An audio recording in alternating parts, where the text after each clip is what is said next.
Hi, my name is Angie Battle, and I would love to share 5 tips to a better pie with you. There was a time in my life where I hated making pie. It scared me, it intimidated me. The crust was just unfathomable to me, and I decided I was going to figure it out. And over the years, I have, and I just wanted to share a few success tips with you.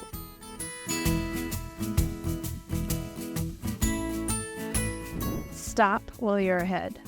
You want to break down the fat in the pie to about dime size amount or sizes. If you go much smaller than that, by the time you get done mixing in all the water or whatever kind of liquid that you're using, it's going to break down too much and it will reduce the crispiness and the texture, which to me is one of the most important parts about a pie in general. See this size right here? That's what you're going for. It's perfect. Line the oven floor with foil or a removable lining before you turn your oven on. I cannot tell you how messy it gets when you don't do it, and the butter burns and the fruit filling sticks, and it's taking the joy out of making pies when you have to clean up afterwards. If you line your oven first, you won't have to worry about it. If you curl the edges up just a little lip on the foil, it'll catch anything that starts running towards the sides of the oven, either it's fat or the fruit fillings. It's still going to run off the edge of the foil. If you make a small lip, that stops that from happening. Always bake your pies on the bottom shelf of the oven. It doesn't matter if you're blind baking or what kind of pie it is. If you put it on the bottom of the oven, it stays warmer. It's hotter down there, it crisps the crust more, and you'll get a much more evenly baked dough by the time your pie is finished. I read it somewhere in a cooking magazine, honestly, at one point, and I thought I'd try it. I was tired of the half-baked dough at the bottom of a pie crust, and that was one thing that was unacceptable to me.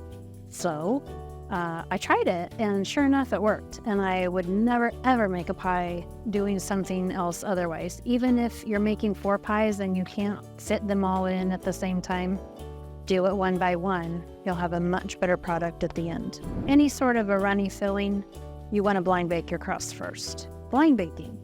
So the idea is you're putting a crust in the oven, and you can't see it because it's filled with it's lined with foil or paper, and then it's filled with pie weights all the way up to the top. So you can't see it, you just have to trust that it's working.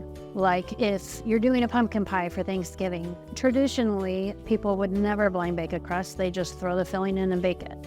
But if you look at any pie made that way, the crust underneath will not be baked. It will be kind of a doughy mess, and it's palatable, but it's not good. You can smell it and you can see it. There's 2 ways to make sure that your pie is done, and a timer is not one of those. First, if you can't smell your pie, it's not done. You have to trust that process.